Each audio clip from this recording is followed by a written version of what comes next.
Hello and welcome to this first look exploring session looking at Old Fortunatus by Thomas Dekker, a play from 1599. We just recently did The Shoemaker's Holiday by Thomas Dekker from about 1599. He was busy. It was a busy year. In fact, it seems that both plays were performed at court within days of each other, so they're definitely decent in circulation in that year. As we're running out of 1599, we've only got a few plays left from that year to do before we start leapfrogging into the not quite 17th century, because of course 1600 is not the 17th century. In fact, until March 1601, it's still the 16th century tough. So anyway, beyond arguments over which calendar we're using, reading the pleasant comedy of Old Fortunatus, we have reading Fortunatus today is Sarah Blake, actor, writer and director based in Germany. Reading Chorus, Fourth King and Shadow is Hello, I'm Lynn. I'm a college composition teacher. I live in the Northwestern United States. Reading Not to Confuse Anyone, the personification of Fortune is Briony Sparrow, actor in Lincolnshire. Reading the Prologue, Song and Ampedo is Hi, I'm Eric, and I have not sung in a while, so you might have to handle that. Singing the song is not necessarily required. It's up to the individual and how they're feeling. Reading First Old Man, Monk and Priest is Alan Scott, typecast in Suffolk. Reading First King and Vice today is Hi, my name's Elizabeth Amisu, and I'm an author based in Romford. And reading Second Old Man, Attendants and Virtue is Rachael, actor on the East Coast, typecast as an old man again. And I am your host, Robert Crighton. I'll be reading stage directions, generally keeping us moving forward and forward. You missed out. Did I miss out? Oh, I'm terribly sorry. In fact, I didn't even accidentally mark you off on my little register there.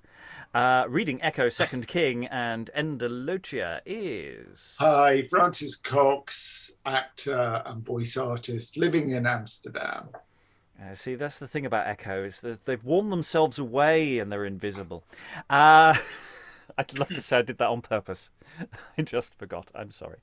Anyway, without further ado, we're going to dive into the opening gambits of the play. So the play has extended prologues for its court performance. And we have the entrance of two old men. Are you then travelling to the Temple of Eliza? Even to her temple as my feeble limbs traveling.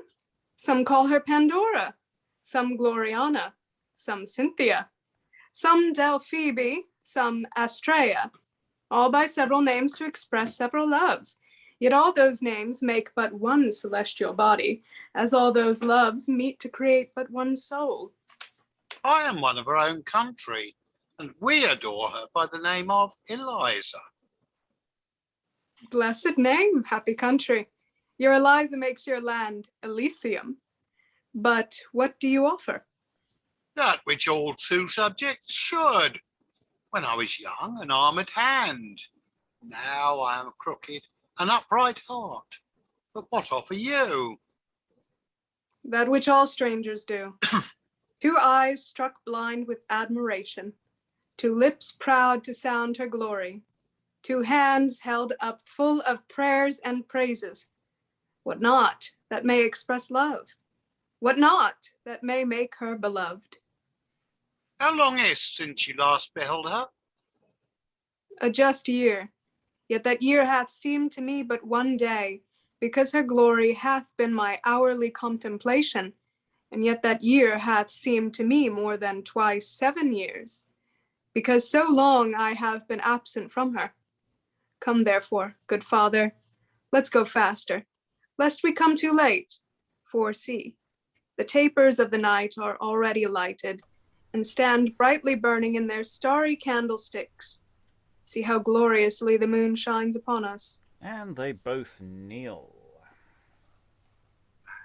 Peaceful, tremble and kneel. The moon, sayest thou? Our eyes are dazzled by Eliza's beams. See, if at least thou dare see, where she sits. This is the great pantheon of our goddess, and all those faces which thine eyes thought stars are nymphs attending on her deity. Will you begin? For I want power to speak. No, no, speak thou. I want words to begin. And someone's weeping. Alack, what shall I do? Com'st thou with me, and weep'st now thou behold'st this majesty? Great landlady of hearts, pardon me. Blame not mine eyes, good father, in these tears. My pure love shines, as thine doth in thy fears. I weep for joy to see so many heads of prudent ladies, clothed in the livery of silver-handed age, for serving you, whilst in your eyes youth's glory doth renew. I weep for joy to see the sun look old, to see the moon mad at her often change, to see the stars only by night to shine, whilst you are still bright, still one, still divine. I weep for joy to see the world decay, yet see Eliza flourishing like May. Oh, pardon me, your pilgrim, I have measured many a mile to find you, and have brought old Fortunatus and his family, with other Cypriots, my poor countrymen, to pay a whole year's tribute. Oh, vouchsafe, dread queen of fairies, with your gracious eyes, to accept theirs and our humble sacrifice. Man, now I'll beg for thee too, and yet I need not. Her sacred hand hath evermore been known, as soon held out to strangers as her own. Thou dost encourage me. I'll fetch them in. They have no princely gifts. We are all poor. Our offerings are true hearts. Who can wish for more? And they exit. So, yeah, there's a couple of editorial things to just throw in there. Some editions put the give a line to the first old man, which we did here. Blame not mine eyes, good father, in these tears. It's otherwise described in other editions as actually the second old man just continues that saying, and that's actually to the first old man, not something said by the first old man, for those following along with the script at home who may be confused. So, yeah, this is one of those things where you're going, well, in a modern performance, there is a very specific context with which you could perform this, but the Queen would still need to be alive, and it would have to be a Royal Command performance. I think the window of opportunity for this to be used as a practical piece of theatre is narrowing. In fact, I'm risking a little bit here because this video won't be released for at least a month and a half, and you never know. So people in the future watching this, might be disapproving. Anyway, so yes, it's all about Elizabeth, who's in the audience. Isn't she fabulous? Kneel to her. Arslick. Sarah just put in the chat an interesting thought I think we should discuss here, Sarah. Yeah, well, it just occurred to me because I was like, oh yeah, here we go, another bit of arse licking for Elizabeth, and I just suddenly thought, God, she was fond of plays. She used to go to the theatre a lot, or not necessarily go to the theatre, but watch a lot of plays, have plays come to her. And I just suddenly thought, she must have had to sit through this like every week. Every time she wanted to see a play, she had to sit through this. Now, I gather from people who know that she loved all the flattery, but it's such a Yawnsville. It's like, oh man, how did she sit there and just listen to it all and not want to throw eggs at people? Because like it's so tedious, and she must have heard so much of it. How did she not get sick of it? Like, I'd have just wanted to just go, cut, stop all of this, Start the play. I can't remember which play it is. Eric might remember, but we have had a play where the king turns up and says, "Are you blowing the trumpets for my entrance again?" Yeah. Really? Do I have to have this ceremony every time? Can you just go away? I mean, to her, it's. I mean, it's not even every day. It's every few minutes of every day she gets this. I mean, she wouldn't be watching plays necessarily every week. I mean, there are sort of periods of revels where plays would come to her. So literally they say, the second old man says, I haven't beheld her for a year. Well, that's because the last time they came to court was exactly a year earlier, or almost exactly a year But earlier. other people would have in between. I mean, I say it was semi-seasonal. I don't think you got, there were periods of revels around Christmas and different times of the year where you would have more or less, and there'll be different kinds of theatre that would come to the Queen, but not necessarily theatre that would come on. They'd all be sucking up to her like mad, though, presumably. Everybody does it all the time. To her, it's breathing. It's just what life is. Anyway, Lynn, then Francis. Yeah. So, I'm not a scholar, but the popular biographies that I've read give me the impression that Elizabeth had an insatiable appetite for flattery, that she never got tired of this stuff. It was definitely expected. And if anything, her need to be flattered became more intense as she aged, and she's in her mid-60s at this point. What I find kind of straining credibility is, I mean, she's not the only person there. She's got a court full of people, dozens, maybe hundreds of people present at these performances. And at this point, like, oh, you're a breath of spring and ever young, and it's like you're May. Like, how do you keep from sniggering if you're a courtier and you've been around for 4 decades watching this person age and cling desperately to her youth? Like, it's not really so much Elizabeth's response that I wonder about, but everyone else is like, how do you keep a straight face? Well, the thing is, I think everybody is performing this conceit all the time. So in a sense, because the stakes are pretty high, you laugh at the Queen, you are screwed. I mean, she won't kill you, but she'll banish you from the court and you will be out of favour. So, yeah, I mean, in a sense, the audience is performing as much as the performers through this kind of thing. Who knows, little rounds of applause for a particularly well put piece of flattery. Francis, then Rachael. Yeah, I mean, like Sarah, I just found like they laid it on with the trowel with this one. I was trying to remember other sort of prologues like this that we've had and whether they were quite as effusive. But it occurred to me that, our own Queen, to go back to your modern analogy, Rob, she has to sit through loads and loads of speeches about how honoured we are that you visited our sewage treatment works, that kind of thing. So, yeah, it comes with the job, really. Rachael.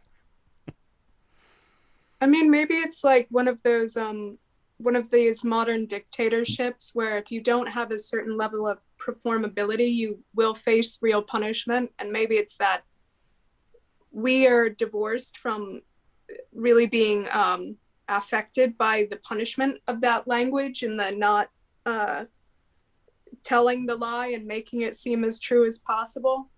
Whereas like when you do live under a regime that, and I mean, these are the people that must have survived in court from being closest to her, are good at this. Yeah, I mean, you do say that with dictator, and I say Elizabeth, it doesn't realistically have power to be particularly fatal if you just do a faux pas. But she could definitely make your life pretty miserable. In modern dictatorships, you do have this thing of demonstrative adulation for the great leader. I mean, you have that in North Korea, and you have that in things where if you do not basically faint with joy at their arrival or demonstrably grieve when a great leader passes or something, then you are in serious doo-doo. Francis.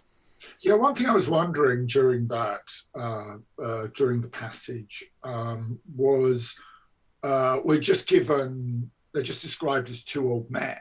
And I was just wondering what their status was, their status as portrayed at the time? Would they have been portrayed as peasants or old soldiers or something like that? I don't know. I don't know how many clues the text really gives us. At one point it says we are poor, but so which suggests they're peasants. But in comparison with Eliza, everyone is poor. Yeah, this is true. Anyway, we shouldn't linger on this too much because this is the bit of the text that almost certainly doesn't get performed. Anyway, Eric. Ironically, historically, at this point, I think the Cyprus would not have been part of the English Empire, if I'm not mistaken. So, yeah, that's an interesting thing, I guess. But there is definitely interest in that part of the world. So, yes, we shall see. Anyway, let us now go to another prologue, one that is perhaps more playhousey rather than courty. And let's see what this particular prologue does for us. Of love's sweet war our timorous muse doth sing, and to the bosom of each gentle deer offers her artless tunes, born on the wing of sacred poesy. A benumbing fear that your nice souls, cloyed with delicious sounds, will loathe her lowly notes, makes her pull in her fainting pinions, and her spirit confounds before the weak voice of her song begins. Yet since within the circle of each eye, being like so many suns in his round sphere, no wrinkle yet is seen, she'll dare to fly, borne up with hopes that as you oft do rear with your fair hands, those who would else sink down. So some will deign to smile where all might frown. And for this small circumference must stand for the imagined surface of much land, of many kingdoms. And since many a mile should here be measured out, our muse entreats your thoughts to help poor art, and to allow that I may serve as chorus to her senses. She begs your pardon, for she'll send one forth, not when the laws of poesy do call, but as the story needs. Your gracious eye gives life to Fortunatus' history. Exit chorus. Or prologue, rather. Who's going to serve as chorus. And will return later on, explicitly as chorus. Or a chorus will return later on. Any thoughts of the room about this particular thing? Of Love's Sweet War is our theme. Eric? A bit vague. Just like sort of, it's like one all-purpose kind of thing where you kind of like don't describe the plot. You just kind of go, yes, it's sort of about this thing. It's like sort of a really bad elevator pitch, kind of. It's thematically helpful, perhaps, but not necessarily plotting it. You know, and apparently Fortunatus is in it, so you know, because we didn't know that from the title. Sarah, I'm just wondering. I don't know, but someone here will. Like, are we getting to a stage now by 1599 where playwrights are beginning to think, yeah, prologues don't really want to give the plot away of my play. So they're maybe just becoming a bit more thematic rather than literal. Is this like a, you know, is this evidence of the development of the prologue from something specific to something more general that maybe happened before they disappeared altogether? I don't know. No, not really. The problem is we don't really have a full catalogue of the kind of prologues you would get. It seems that a lot of prologues are detachable and performance specific. So, in the sense that we've got two prologues, effectively, for this play, depending on the context where it's in. We've already had, you know, hundreds of years of generic prologues as well. So it does seem to be dependent on what the play is trying to do, and it might be that actually even plays with prologues that are very specific to a play might have also had a generic prologue to start it off as, or something, you know, depending on their mood. So there isn't really any evidence to push it either way, because we just don't really have a full enough catalogue of what prologues are doing. We have an idea. Rachael, I think, was waving. I was gonna say, because we're have we gotten to the point where we start to get masks yet? Because I think you could, if you wanted to, insert a mask in between this and the prologue, because this seems like the sort of stuff we start to get with like maskish writing, even if it's like proto that. Well, in a sense, masks are an ever-present thing for hundreds of years to a degree. It's just the kind of show that you get with a mask changes over time. We're about to, under James, we're going to start getting some pretty outlandish masks turning up and being a much more literary thing. We're not quite there yet. We haven't really looked into the surviving texts for masks before. You know, we've done a couple of Ben Jonson ones. So probably not is the answer. But again, we haven't really done enough of that kind of stuff yet to be able to say more. I think we're trying to say too much about a text, a very short bit of text of which there isn't a lot necessarily to say. Let's get on with some play. Shall we do some playing? Let's do some play. Let's do some action. So Act 1, Scene 1, depending on your point of view. Again, as ever, these kind of things depend on the play. That's a later addition that some people have done. Alternatively, you could just call this Scene 1. I'll give a running scene as we go. Enter Fortunatus, meanly attired. He walks about, cracking nuts. He speaks, and apparently he does that once or twice about cracking nuts. So the number of times he cracks nuts is down to the actor. Once or twice. No mention of whether you can do it 3 times. Let's see how that goes. So ho, ho, ho, ho! Ho, ho, ho, ho! There, boy. There, boy. And thou beest a good fellow. Tell me how course this wood? This wood. Aye, this wood. And which is my best way out? Best way out. Oh, that's true. My best way out is my best way out. But how that out will come in, by this maggot I know not. I see by this we are all worms' meat. Well, I am very poor and very patient. Patience is a virtue. Would I not so virtuous? That's to say, not poor, but full of vice. That is to say, full of chinks. So I am, for I am so full of chinks that a horse with one eye may look through and through me. I have sighed long, and that makes me windy. I have fasted long, and that makes me chaste. Marry, I have prayed little, and that makes me I still dance in this conjuring circle. I have wandered long, and that makes me weary. But for my weariness, anon I'll lie down. Instead of fasting, I'll feed upon nuts. And instead of sighing, we'll laugh and be lean. Sarah Echo. Sarah Echo. Here's a nut. Here's a nut. Crack it. Crack it. Hang thyself. Hang thyself. Thou'rt a knave, a knave. A knave, a knave. Ha Ha ha ha ha ha. Why so? 2 fools laugh at one another. I at my tittle-tattle gamma echo, and she at me. Shortly there will creep out in print some filthy book of the old hoary wandering knight, meaning me. Would I were that book, for then I should be sure to creep out from hence. I should be a good soldier, for I traverse my ground rarely. Marry, I see neither enemy nor friends, but popinjays and squirrels and apes and owls and daws and wagtails. And the spite is that none of these grass-eaters can speak my language.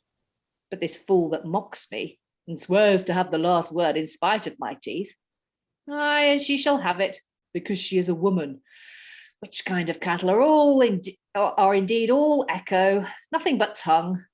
And I like the great bell of St. Michael's in Cyprus that keeps most rumbling when men would most sleep. Echo, a pox on thee for mocking me.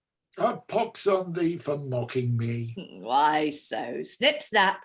This war is at an end. But this wilderness is world without end. To see how travel can transform, my teeth are turned to nutcrackers. 1,000 to 1, I break out shortly, for I am full of nothing but waxen kernels. My tongue speaks no language but an almond for a parrot, and crack me this nuts. If I hop 3 days more up and down this cage of cuckoo's nest, I shall turn wildman for sure, and be hired to throw squibs among the commonality upon some terrible day. In the meantime, to tell truth, here will I lie. Farewell, fool. Farewell, fool. Are not these comfortable words to a wise man? All hail, Signor Tree. By your leave, I'll sleep under your leaves. I pray, bow to me, and I'll bend to you. Your back and my brows must, I doubt, have a game or two at noddy ere I wake again. Down, great heart, down. Oh, hey-ho. Oh, well, well. And he lies down and sleeps. Enter a shepherd, a carter, a monk, a tailor, all crowned. There's a nymph with a globe and another with Fortune's wheel. Then enter Fortune. After her, 4 kings with broken crowns and sceptres, chained in silver gyves and led by her. The foremost enter singing. Fortune takes her chair, the kings lying at her feet, so that she treads on them as she ascends to her seat, as she goes up. So Fortune gets to tread on some kings. Lucky Fortune. And there is a song. Fortune smiles, cry holiday. Dimples on her cheeks do dwell. Fortune frowns, cry well a day. Her love is heaven, her hate is hell. Since heaven and hell obey her power, tremble when her eyes do lower. Since heaven and hell her power obey, when she smiles, cry holiday. Holiday, with joy we cry, and bend and merrily sing hymns to Fortune's deity. Sing hymns to Fortune's deity. Let us sing merrily, merrily, merrily, with our song let heaven resound. Fortune's hands our heads have crowned. Let us sing merrily, merrily, merrily. Accursed queen of chance, what had we done? Who having sometimes, like young Phaeton, rid in the burnished chariot of the sun, and sometimes been thy minions, when thy fingers weaved wanton love nets in our curled hair, and with sweet juggling kisses warmed our cheeks. Oh, how we have offended thy proud eyes, that thus we should be spurned and trod upon, whilst those infected limbs of the sick world are fixed by thee for stars in that bright sphere, wherein our sun-like radiance did appear. Accursed Queen of chance, damned sorceress. Oh, most powerful queen of chance, dread sovereignness. No more. Curse on.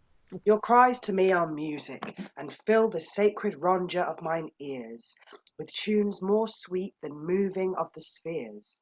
Curse on our celestial brows do sit unnumbered smiles, which then leap from their throne when they see peasants dance and monarchs groan. Behold you not this globe, this golden bowl, this toy called world, at our imperial feet? This world is Fortune's ball, wherewith she sports. Sometimes I strike it up in the air, and then create I emperors and kings. Sometimes I spurn it, at which spurn crawls out, that wild beast multitude. Curse on, you fools! 'Tis I that tumble princes from their thrones, and gild false brows with glittering diadems. 'Tis I that tread on necks of conquerors, and when, like demigods, they have been drawn in ivory chariots to the Capitol, circled about with wonder of all eyes, the shouts of every tongue, love of all hearts, being swollen with their own greatness, I have pricked the bladder of their pride and made them die, as water bubbles without memory. I thrust base cowards into honour's chair, whilst the true-spirited soldier stands by, bare-headed and all bare, whilst at his scars they scoff that ne'er durst view the face of wars. I set an idiot's cap on virtue's head, turn learning out of doors, clothe wit in rags, and paint 10,000 images of loam in gaudy silken colours. On the backs of mules and asses I make asses ride, only for sport to see the apish world worship such beasts with sound idolatry. This Fortune does, and when this is done, she sits and smiles to hear some curse her name, and some with adoration crown her fame. True centre of this wide circumference, sacred commanderess of the destinies, our tongues shall only sound thy excellence. Thy excellence our tongue shall only sound.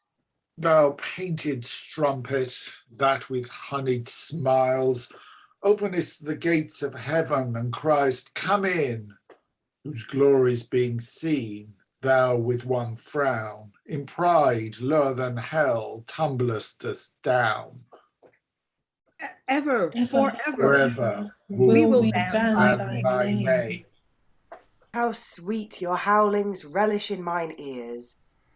And she comes down from her seat. Stand by, now rise. Behold, here lies a wretch. To vex your souls, this beggar I'll advance beyond the sway of thought. Take instruments, and let the raptures of choice harmony thorough the hollow windings of his ear. Carry their sacred sounds, and wake each sense to stand amazed at our bright eminence. And music. At which Fortunatus will awake, but we will pause there to take in the spectacle of Fortune. This is doing all sorts of weird stuff, which is great. I mean, we will see this again very soon in the kind of stuff we get in the contention between liberality and prodigality, where Fortune gets basically a song and dance number. We've had kings sort of being used as footstools in Tamburlaine, and there's a sort of little echo on that. But yeah, it's the way the kings are just going, and it's not even Fortune's wheel that is the most interesting image that's presented here. It's Fortune's football match. It's like Fortune just kicks the ball out and see who's going to go for it and kick it about for a bit before it moves off into somebody else's field. You stand over the fence going, can I have my ball back? And Fortune says no. Lynn.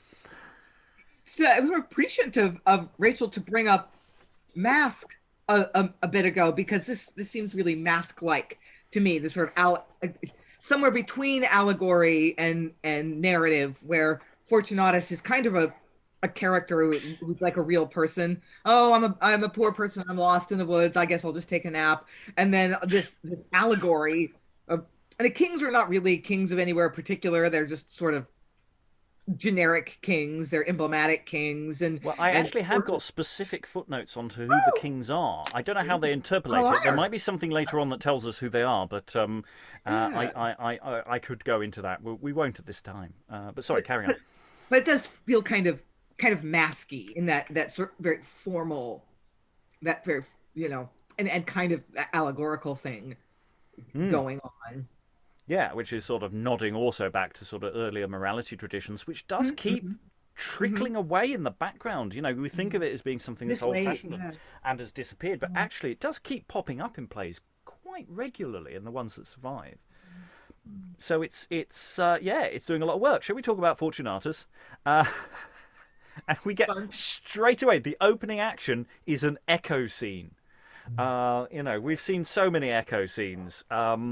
And this echo scene's really playing with us, because the echo says ho ho ho, and Fortunatus says, their boy, and of course it would be a boy, but because the boy is playing Echo, who is female, and is explicitly stated as being female, but that initial thing is actually explicitly saying boy, it would be a boy. So there's sort of weird meta-ness going on there that is quite interesting. Yeah, Fortunatus. What's going on with Fortunatus beyond Fortunatus is there and saying some words? Sarah, you said those words. Yeah, I did. I did say those words. They were fun words to say. I I got the impression that, I mean, because he's speaking in prose, and I got the impression that he's kind of been deliberately set up as this kind of eccentric, sort of everyman, but like just someone who is really relatable.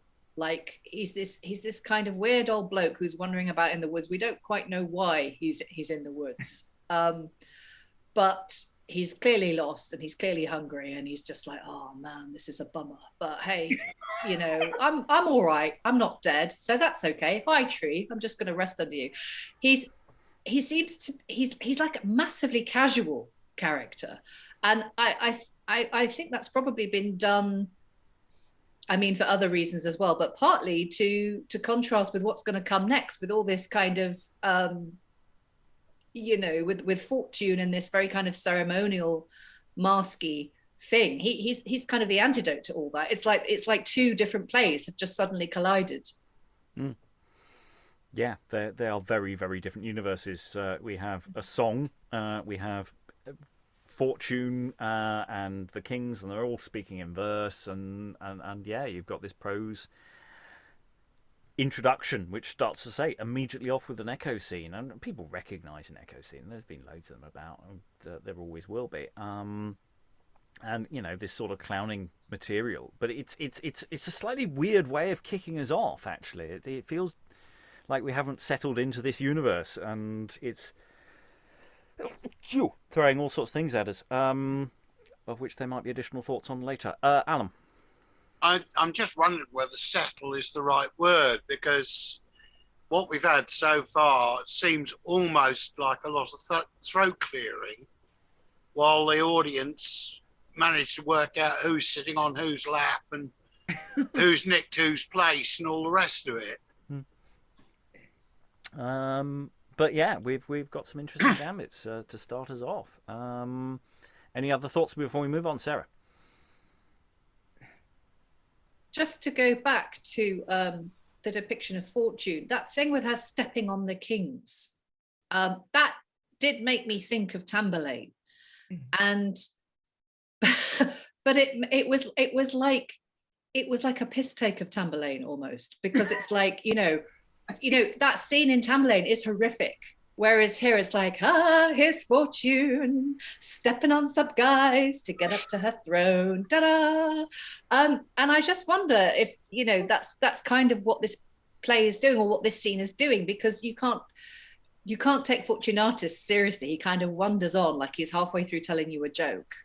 And we have this really kind of random, endearing but eccentric little scene.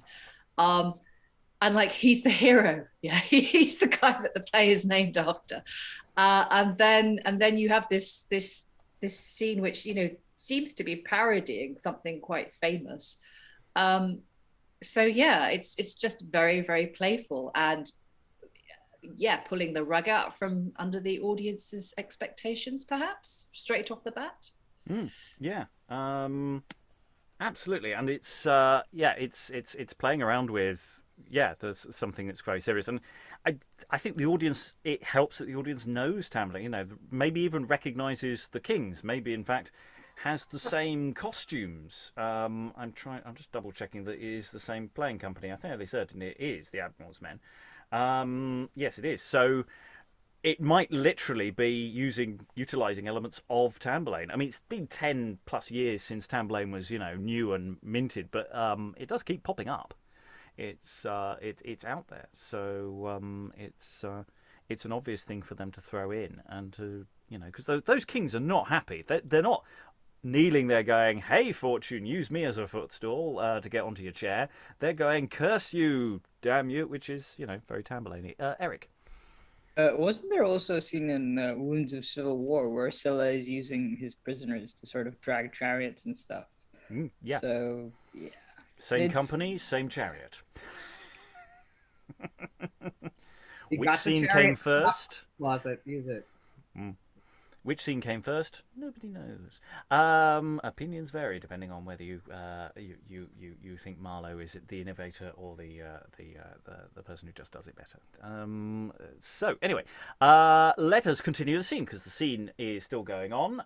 So music plays and Fortunatus awakes. Oh, how am I transported? Is this Earth or blessed Elysium? Fortunatus, rise. Dread goddess, how should such a wretch as I be known to such a glorious deity? Pardon me, for to this place I come led by my fate, not folly.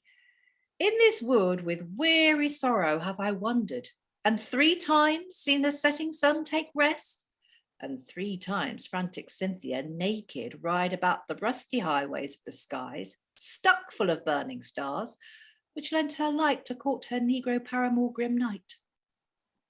This travel now expires, yet from this circle, where I and these with fairy troops abide, thou canst not stir, unless I be thy guide. I the world's empress am, Fortune my name.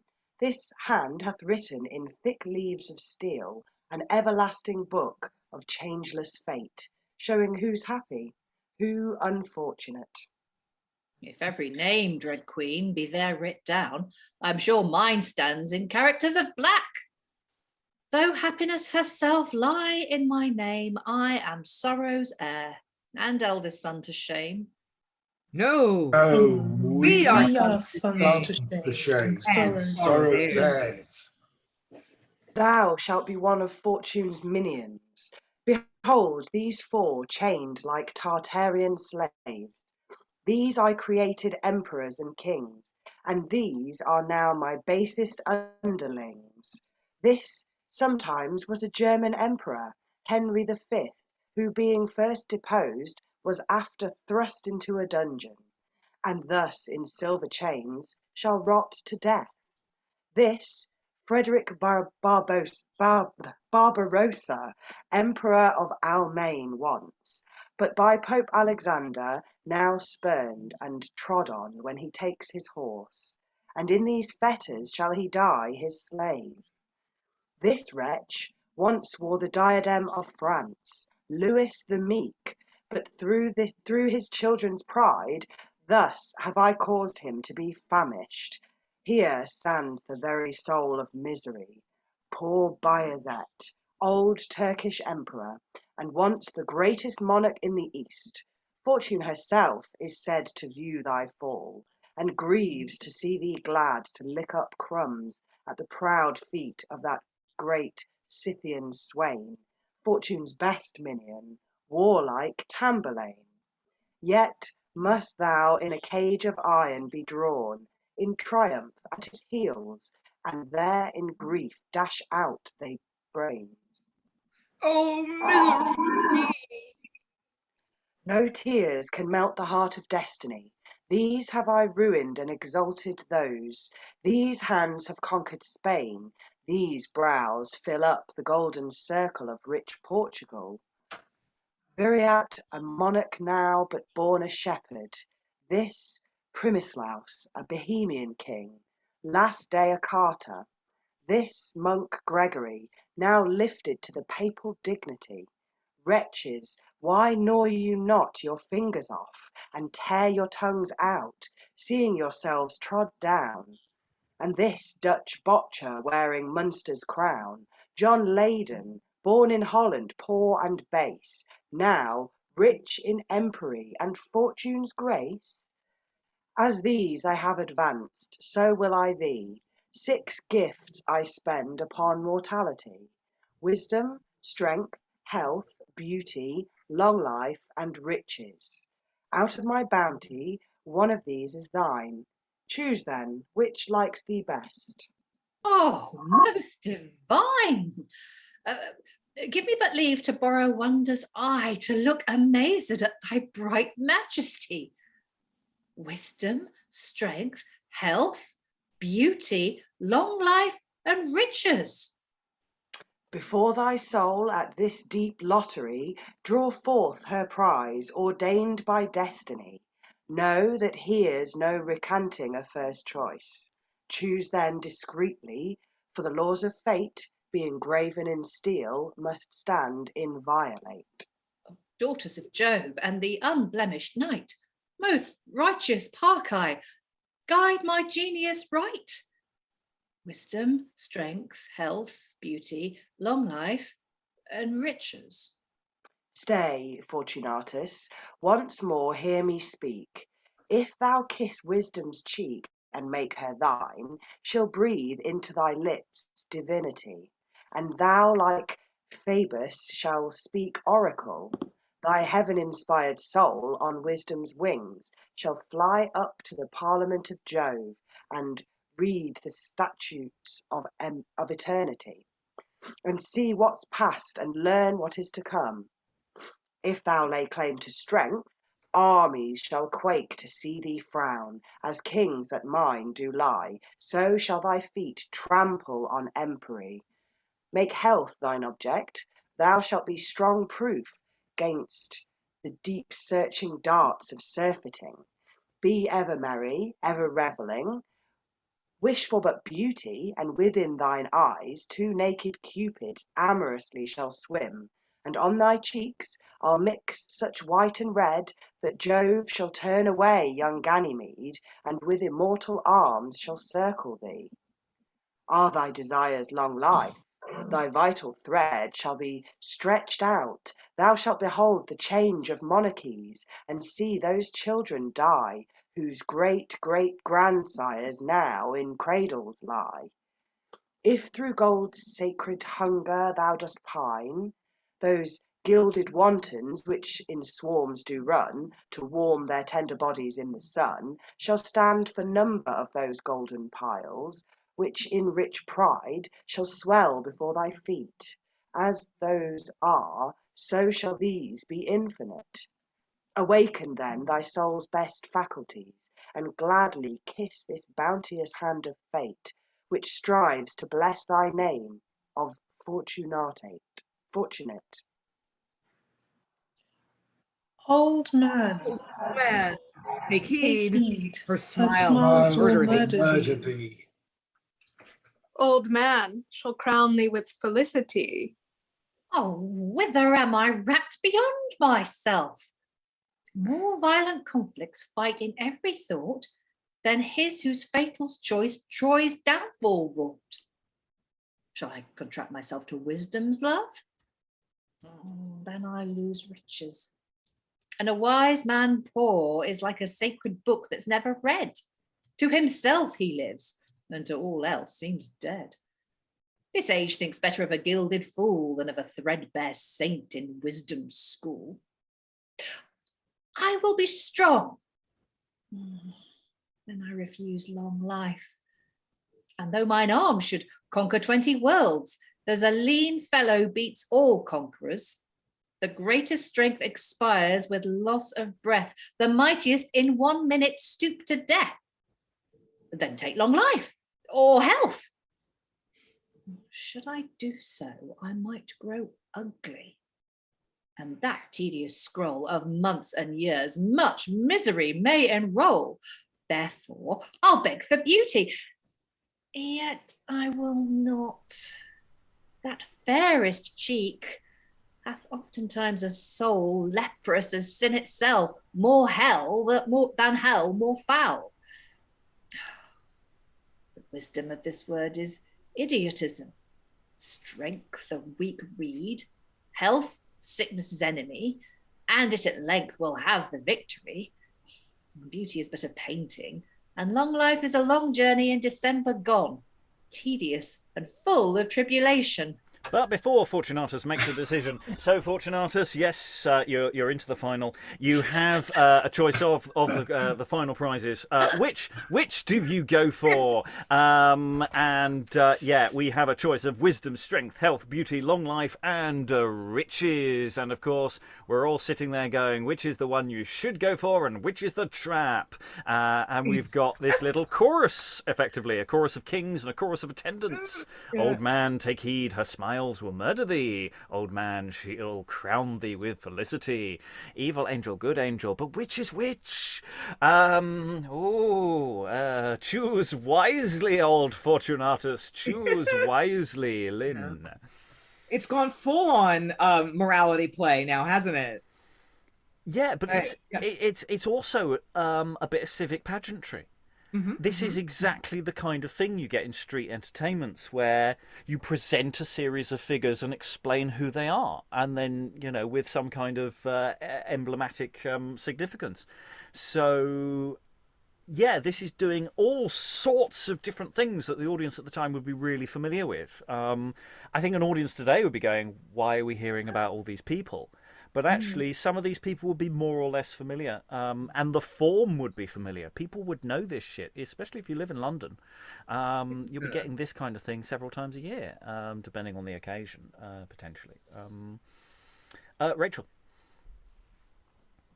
For the staging of this, I don't know when the tarot cards were being played as a game a lot, but the Seven of Cups in tarot is kind of this imagery where it's all these different cups filled with all these different things, and one of them's like a dragon. And maybe in the staging of this you could bring up some of that imagery. I don't know, maybe maybe there's some familiarity a little bit with that imagery still, because of the mysticism or whatever that has reemerged from those that playing game. Yeah, and if Fortunatus does go for the cup, remember to go for the wooden one, not the ones covered in. Otherwise, you'll melt and terrible things will happen to you. So yeah, Sarah. Yes, he chose wisely, or not. It just occurred to me. I mean, I didn't quite realize what I was reading until I started reading it, but it occurred to me as I was doing it that actually you could have an absolute riot with this speech, in terms of, oh, here's beauty, I'll pick beauty, shall I? I mean, you could absolutely play this to the audience and get them to be they could, by the end of that speech, they could be screaming at you which one you should be picking. And I'm sure it was probably played like that because it's too good an opportunity to pass up, really. Yeah, I mean, it's that thing. Do we have personifications on stage now? Do we have, so he can literally kiss beauty if he wanted to, or and all of these various allegorical figures, could actually physically be on stage. I don't think there's any particular indication that they are, but I'd probably do it that way if I've got the actors spare, because it makes it dynamic, that he can go to a choice. And Fortune does give a good warning. We don't want to give you that. Before you choose, let's ramp up the tension. So okay, just around the room, show of hands, see what people would go for. So wisdom, who'd go for wisdom? Show of hands, who's going for wisdom? That's probably the correct choice, but never mind. Let's see who goes for it. Who goes for strength? Who'd like strength? Super strength? Nobody fancies super strength. Health? I quite like health. Really could do with some of that. Beauty. If I could go for a sort of part deal. Long life again. Yes, it's tricky to define long life. And riches. Who'd go for riches? Oh, Briony's going for riches. Take the money. What could possibly go wrong? Open the box. Okay. Well, Eric, and then we'll move on. I do like how you can only pick one, so it's you might have a long life, but you'll be miserable or You'll be healthy. Yeah. But or poor. You might be rich, but you'll there's no Venn diagram where all these overlap. No, that's the thing, is in these kind of sort of demonic wish fulfillment opportunities, you just don't get a chance to sit down with a lawyer and iron out the fine print, do you? I mean, Dr. Faustus probably could have done, but he didn't. I mean, they drew up a whole legal contract, but did he actually do the... No, he didn't go through it properly, did he? No, he, Anyway, old Fortunatus, you've thought for a bit. Kneel down and make your choice. Therefore, dread sacred empress, make me rich. My choice is store of gold. The rich are wise. He that upon his back rich garment wears is wise, though on his head grow Midas ears. Gold is the strength, the sinews of the world, the health, the soul, the beauty most divine. A mask of gold hides all deformities. Gold is heaven's physic, life's restorative. Oh, therefore, make me rich. Not as the wretch that only serves lean banquets to his eye, has gold yet starves, is famished in his store. No, let me ever spend, be never poor. Thy latest words confine thy destiny. Thou shalt spend ever and be never poor. For proof, receive this purse, and with it this virtue. Still, when thou thrust thy hand into the same, thou shalt draw forth 10 pieces of bright gold, current in any realm where then thou breathest. If thou canst dribble out the sea by drops, then shalt thou want, but that can ne'er be done, nor this grow empty. Thanks, great deity. The virtue ends when thou and thy sons end. This path leads thee to Cyprus. Get thee hence. Farewell, vain, covetous fool. Thou wilt repent that for the love of dross thou hast despised wisdom's divine embrace. She would have borne thee on the rich wings of immortality. But now go dwell with cares and quickly die. We dwell You with dwell care. with care, Yet yet cannot quickly die. die. Exuent all singing. Oh, there's nothing quite so wonderful as money. Except Fortunatus. But now go dwell with cares and quickly die. How quickly? If I die tomorrow, I'll be merry today. If next day, I'll be merry tomorrow. Go dwell with cares. Where dwells care? In what house dwells care? That I may choose an honester neighbour. In princes' courts? No. Among fair ladies? Neither. There's no care dwells with them, but care how to be most gallant. Among gallants, then? Fie, no. Care is afraid sure of a gilt rapier. The scent of musk is her prison. Tobacco chokes her, rich attire presseth her to death. Princes, fair ladies, and gallants, have amongst you then. For this wet-eyed wench Care dwells with wretches. They are wretches that feel want. I shall feel none, if I be never poor. Therefore, Care, I cashier you my company. I wonder what blind gossip this minx is that is so prodigal. She should be a good one by her open dealing. Her name's Fortune. It's no matter what she is, so she does as she says. Thou shalt spend ever and never and be never poor. Mass! Yet I feel nothing here to make me rich. Here's no sweet music with her silver sound. Try deeper. Oh, God be here.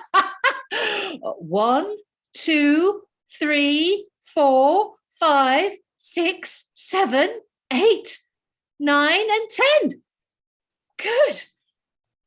Just 10. It's gold, sure. It's so heavy. Try again.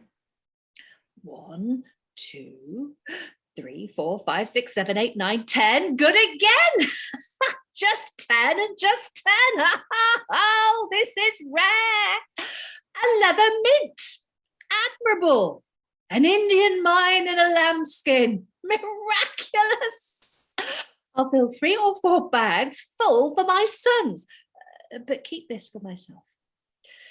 If that lean, tawny-faced tobacconist Death that turns all into smoke must turn me so quickly into ashes, yet I will not mourn in ashes, but in music. Hi, old lad, be merry. Here's riches, wisdom, strength, health, beauty, and long life. If I die not quickly. Sweet purse, I kiss thee. Mwah! Fortune, I adore thee. Care, I despise thee. Death, I defy thee. Exit always goes down well when you say to death, I defy you. Always good.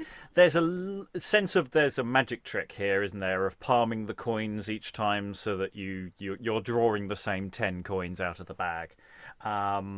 There's some.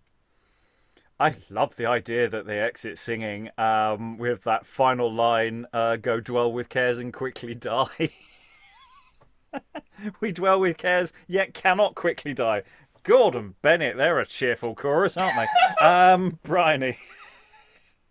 It's very straightforward this time. Like there's normally a little bit of, but she says straight away, you know, make sure you choose carefully because if you choose wrong, it's going to be really bad. And then she says, "Yep, well done, you chose wrong. Go have fun." Yeah. Lynn. Yeah, and as Sarah observed earlier, he comes on talking in prose, and he talks in blank verse when he's interacting with Fortune. Now here he is back to prose. I don't think he's two different people or anything, but yeah, he's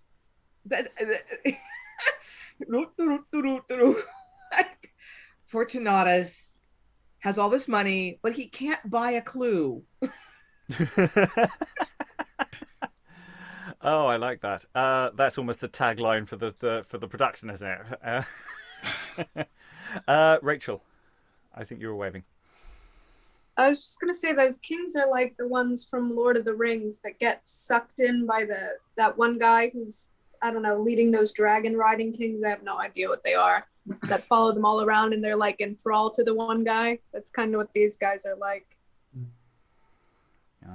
Mortal men doomed to die. Eric. Yeah, no, I was going to continue the sort of Lord of the Rings parallel, but then I'm like, maybe not. There's no point to sort of point towards modern stuff because we kind of have, there's also like stuff from this period that is, equivalent and similar kind of stuff like, like in old morality plays, you kind of get all the sort of nature, I think that was what the play was, what was the other one? There are lots of morality plays. They all do the same thing. All the morality plays basically go, don't do this, you're gonna regret it, and then vices turn up. This kind of thing happens, and then it just kind of, this is basically a morality play without the vices. Or is it? Fortune is an ambivalent figure here, so it's an interesting dance around. What was I going to say? I was going to say something. I'll go to Sarah while I try to remember what it is, and then Rachael. Just picking up on what Lynn said about, it was interesting that he flipped into verse when he was talking. It could have just been because he was talking to a goddess, but I do like the idea that he speaks in verse when he's talking to people and speaks in prose when he's talking to himself. It's like, this is prefiguring stream of consciousness by 300 years. Virginia Woolf was doing this 300 years later. Well, it's public speech and private speech, isn't it? This is how you talk at home, and this is how you talk when you're talking to a personification of fortune. Yeah, but even by prose standards, it's incredibly casual. It's just, I know we do get like little hums and haws in people's prose, in clown role, but there's just an awful lot of them in this. It's very, and the way it hops around. I mean, he is really clueless, and it's just like the way his speech jumps with his thoughts. It's kind of clever. What I was going to say was earlier was talking about the kings and the attendants. Is I see the kings as actually not so much ring wraiths. But actually, I saw them as choreographed, but sort of Bob Fosse, is that they've got a really sort of slinky movement to them once they're off their hands and knees, no, I won't continue down musical theatre routes. Rachael, then Elizabeth. Yeah, it was to what Eric said about how it's like a morality play without the vices. It reminds me of some of the interludes that we've done where the vice winds up being taken up by the younger person, and we watch them grow up in the vice and then eventually repent it. Yeah, except that I say the younger person in this case is incredibly old, or at least oldish by early modern standards. Elizabeth. Yeah, I was just thinking, Bajazet. We've had Bajazet in quite a few Turkish plays, and I remember there was one play that we did that nearly everybody was called that in the play. Actually, I love your idea of the dancing kings. I went to see Wicked last week, so it just really reminded me of how like you could personify each of the kings with their dance moves. They could all have like different sort of like dance attributes. I liked it a lot. I think that the way they keep interjecting in Fortunatus's monologue is interesting. I thought it was quite, strange because they all speak as one. Rarely do they speak individually. So I just was really thinking of the ring wraith idea was that these kings are one entity. Yeah, I mean, they only really speak individually before Fortune, when it's, privately, Fortune and her kings are having a Barney. But, when he's in the room, it's like, they're on a tighter leash. Yes. And they all speak together. Eric, then Alan, then we will move on. I was also going to mention there are other plays, like, aside from morality plays, there's Midas by John Lilly, which you were advertising earlier today. You can find it on our podcast and YouTube and stuff. Yes. As I say, advertising it today as recording. It is available on our YouTube channel. It is a play I quite like. It's rather, yes, it's nice. Baby's first Lily. That's how I think of it. It's a nice, easy access to a John Lilly play if you want to keep it simple to a story you know. Anyway, Alan. Yeah, I mean, going back to the Bazalgette reference. There does seem to be a speech in the middle of that, which is basically referencing the greatest hits of theatre in the preceding few years. But the other one that got me was some of Fortunatus' ones. I think his remedy for the starvation, he's been sampling various of the herbs and fungi in the woods, and some of them are slightly more psychotropic than he might have anticipated. I do like the personification of the lean, tawny-faced tobacconist Death. Again, we're going to get a lot of tobacco references in these around about now. They're everywhere. I think Rachael was waving, otherwise we'll move on. Rachael, do you want to nip in? No, I just put it in the chat for the dance things that you guys were talking about. What Elizabeth was saying, the creating character through the movement. The style of dance Buto, which is very, grotesque and controversial. Maybe you could mix that in, or in the Seventh Seal, that ending scene where they're being led by death in a dance. Maybe you could work some of that imagery in, or something like that, or just random ideas for production of the kings. Though I quite like the idea that actually to exit, all Fortune does is kick the ball off stage, and they all go running for it because they all want to hold on to Fortune's ball. I'll move away from that thought. Anyway, we're going now. We've only done one scene. I just like to point out we've done a couple of prologues. We've only actually done one scene. So this is scene 2, otherwise Act 1, scene 2, depending on editions. And we have lots of speakers. We have Ampedo, Shadow enters after him. They're both sad. So there's a bit of motivation for you. And then Andelocia after them. That?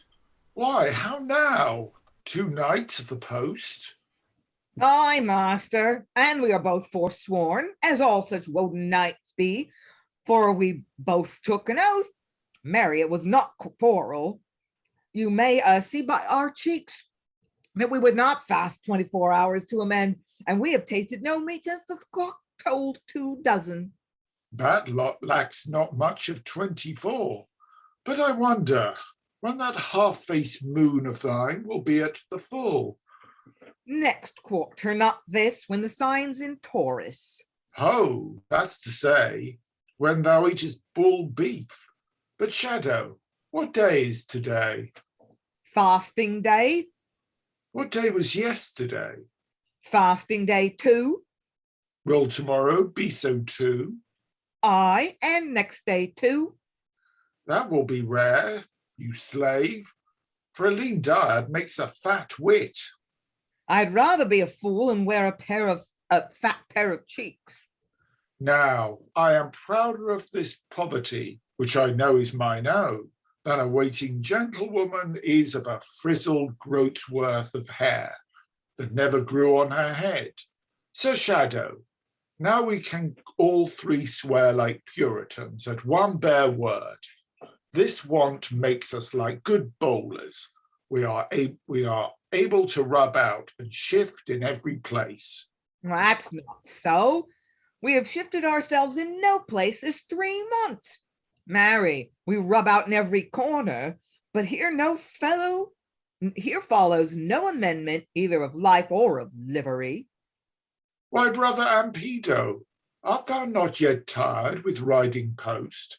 Come, light thee from this logger-headed jade, and walk afoot, and talk with your poor friends.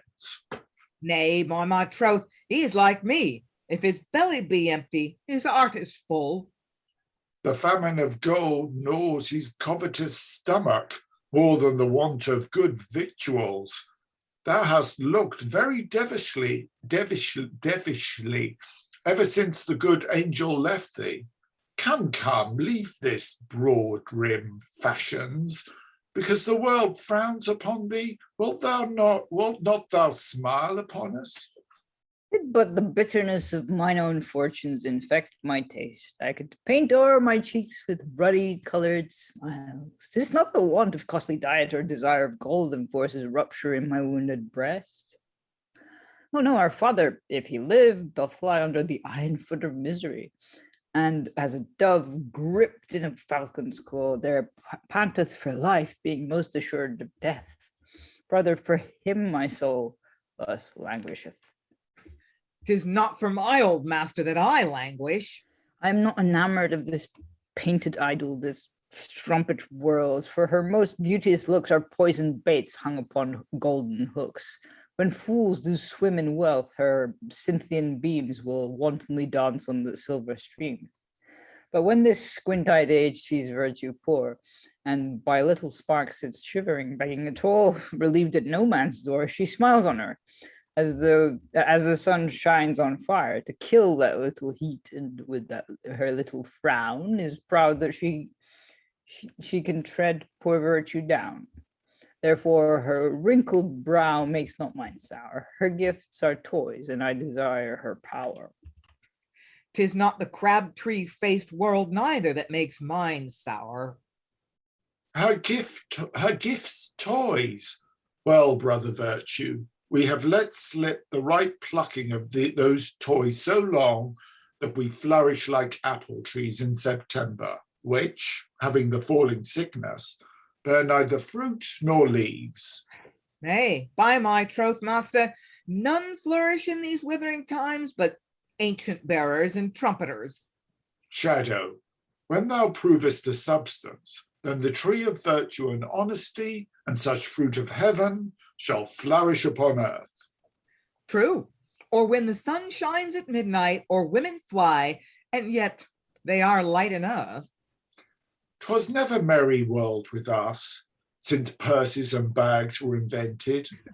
For now men set lime twigs to catch wealth, and gold, which riseth like the sun out of the East Indies, to shine upon every one, is like a coney taken napping in a purse net, and suffers his glistering yellow-faced deity to be lapped up in lambskins, as if the innocency of those leather prisons would dispense with the cheveril consciences of the iron-hearted jailers. Snudges may well be called jailers, for if a poor wretch steal but into a debt of £10, they lead him straight to execution.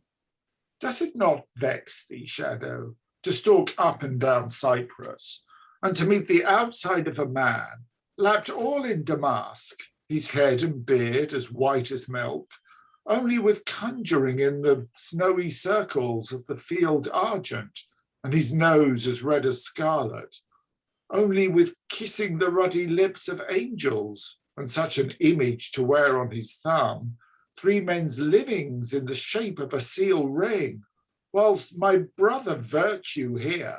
And you, his brother Vice. Most true, my lean iniquity, whilst we 3, if we should starve, cannot borrow 5 shillings of him neither in word nor deed. Does not this vex thee, Shadow? Not me. It vexes me no more to see a picture than to see an ass laden with riches, because I know when he can bear no longer, he must leave his burden to some other beast. Art not thou mad to see money on goldsmiths' stalls and none in our purses? It mads not me, I thank the destinies. But by my poverty, and that's but a threadbare oath, I am more than mad to see silks and velvets lie crowding together in mercers' shops, as in prisons, only for fear of the smell of wax. They cannot abide to see a man made of wax, for these satin commodities have such smooth consciences that they'll have no man give his word for them, or stand bound for their coming forth, but vow to lie till they rot in those shop counters, except Monsieur Money bail them. Shadow, I am out of my little wits to see this. So is not Shadow. I am out of my wits to see fat gluttons feed all day, whilst I that am lean fast every day. I am out of my wits to see our Famagosta fools turn a half shop of wares into a suit of gay apparel, only to make other idiots laugh, and wise men to cry, "Who's the fool now?" I am mad to see soldiers beg and cowards brave. I am mad to see scholars in the brokers' shops and dunces in the mercers. I am mad to see men that have no more fashion in them than poor Shadow, yet must leap thrice a day into 3 orders of fashions. I am mad to see many things, but horn mad, that my mouth feels nothing. Why now, Shadow, I see thou hast a substance. I am glad to see thee thus mad. The sons of Fortunatus had not wont thus to repine at others' happiness, but fools have always this loose garment wore, being poor themselves, they wish all others poor. Fie, brother Andelocia, that hate this madness. Turn your eyes inward and behold your soul that wants more than your body. Burnish that with glittering virtue, and make idiots grieve to see your beauteous mind in wisdom shine, as you at their rich poverty repine. Peace, good And before we go on, we're just going to pause there. In a moment, Daddy Fortunatus is going to arrive. But I think we should linger on these 2 sons and their servant, who are riffing in really interesting ways that are not wholly clear on a first read precisely how it's all falling apart. Because, of course, they're riffing about the nature of money and poverty and not having any money because they're poor, but how heavily they wear that poverty. The brothers, Andelocia and Ampedo, are calling each other virtue and vice. And, you know, as far as the audience is concerned, that's kind of their names. I don't know if they really give each other their given names during the text. I could be wrong. I might have missed it. But this seems to be the given names that they're giving during the text is vice and virtue. So that's raising all sorts of interesting things. And they keep mentioning it all the way through. They are real people, but they are personifying themselves with vice and virtue. And that's really interesting. That's a interesting halfway house. And yeah, so they're discussing money ruins everything. They're talking about how awful it is to be poor. And let's just on a biographical note, Dekker has recently been in debtor's prison, I'm fairly certain, and will be again. So Dekker knows what it's like to have no money at all. So some of this may be quite felt, but maybe not. So there's some really fascinating stuff, but it's quite a difficult scene at first read to really get a grip on, of who's saying who's making what point, and even really making it clear who they're related to, actually, especially as they keep sort of talking about themselves in the third person. Thoughts from the room on that, Sarah?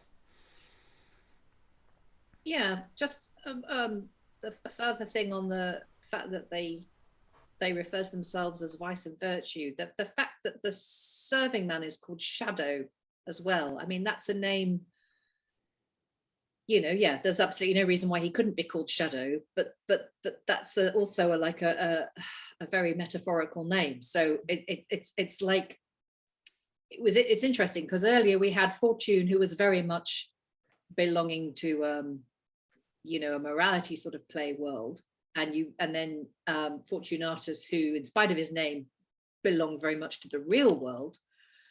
But here you've got this scene seems to sit right on the brink between the two.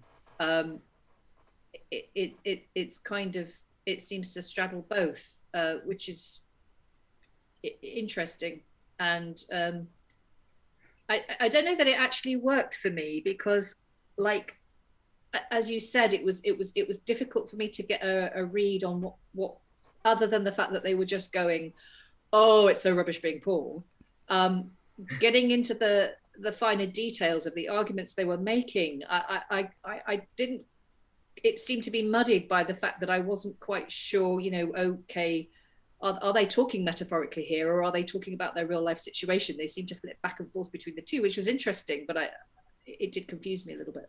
Yeah, and I mean, with a name like Shadow, because Shadow could also mean, in the context of, say, a mirror, would be your reflection. So again, that sort of leans us more towards, away from comic book superhero territory, towards, we've got plenty of text which are mirrors of things. So maybe he is supposed to function as a mirror to what they're talking about in some fashion, or not. Lynn? No, I like that, because we do seem to have some blurring of categories here, just looking at the page. Shadow and Andelocia, or Andelocia, the vice brother, speak in prose, and Ampedo, the virtue brother, speaks in blank verse and even rhymes occasionally.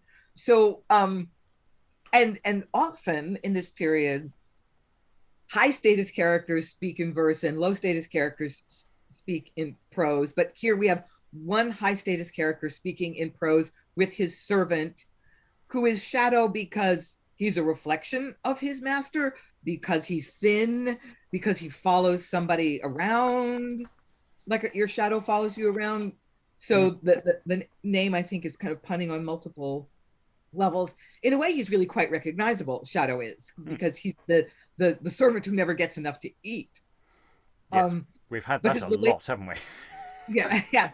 But his relationship with the two brothers is more complicated than that.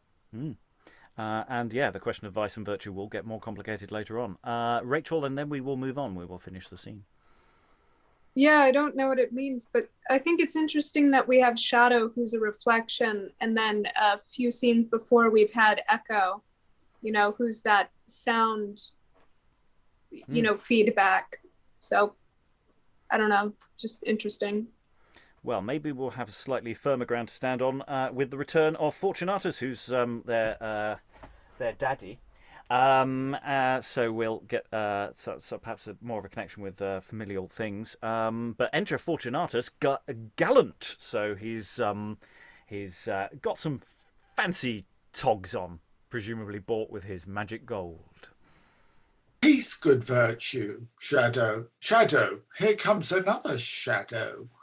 It should be a chameleon frieze, all in colors. Oh, 'tis my father. With these tears of joy, my love and duty greet your fair return.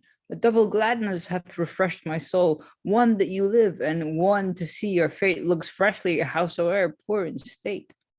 My father Fortunatus, and thus brave. 'Tis no wonder to see a man brave, but a wonder how he comes brave. Dear Andelocia, and son Ampedo, and my poor servant Shadow, plume your spirits with light-winged mirth, for Fortunatus' hand can now pour golden showers into their laps that sometimes scorned him for his want of gold. Boys, I am rich, and you shall ne'er be poor. Wear gold, spend gold, we all in gold will feed. Now is your father fortunate indeed. Father, be not angry if I set open the windows of my mind. I doubt, for all your bragging, you'll prove like most of our gallants in Famagosta, that have a rich outside and a beggarly inside, and like mules wear gay trappings and good velvet footcloths on their backs, yet champ on the iron bit of penury. I mean want coin. You gild our ears with talk of gold, but I pray dazzle our eyes with the majesty of it.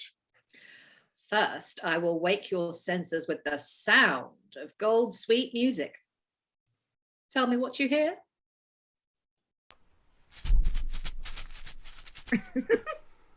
Believe me, sir, I hear not anything. Ha ha ha! Sat, I thought as much. If I hear any jingling but of the purse's strings that go flip, flap, flip, flap, flip, flap, would I were turned into a flip flap and sold to the butchers. Shadow, I'll try thine ears. Hark, dost rattle? Yes, like 3 blue beans in a blue bladder. Rattle, bladder, rattle. Your purse is like my belly. The one's without money, the other without meat. Bid your eyes blame the error of your ears, you misbelieving pagans. See, here's gold. 10 golden pieces. Take them, Ampedo. Hold, Andelocia, here are 10 for thee. Shadow, here's one for thee. Provide thee food. Stay, boy, hold. Shadow, here are 10 for thee. 10, master? Then defiance to fortune and a fig for famine. Now tell me, wags, hath my purse gold or no? We the wags have gold, father, but I think there's not one angel more wagging in this sacred temple. Why, this is rare. Shadow, 5 will serve thy tone. Give me the other 5. Nay, soft master, liberality died long ago. I see some rich beggars are never well, but when they be craving. My 10 ducats are like my 10 fingers. They will not jeopard a joint for you. I am yours, and these are mine. If I part with them, I shall never have part of them. Father, if heaven hath blessed you once again, let not an open hand disperse that store which gone, life's gone, for old tread down the poor. Ampedo, talk not of poverty. Disdain, my boys, to kiss the tawny cheeks of lean necessity. Make not inquiry how I came rich. I am rich. Let that suffice. There are 4 leathern bags, trussed full of gold. Those spent, I'll fill you more. Go, lads, be gallant.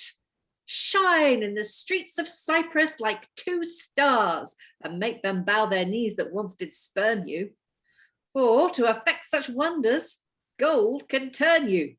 Brave it in Famagosta or elsewhere.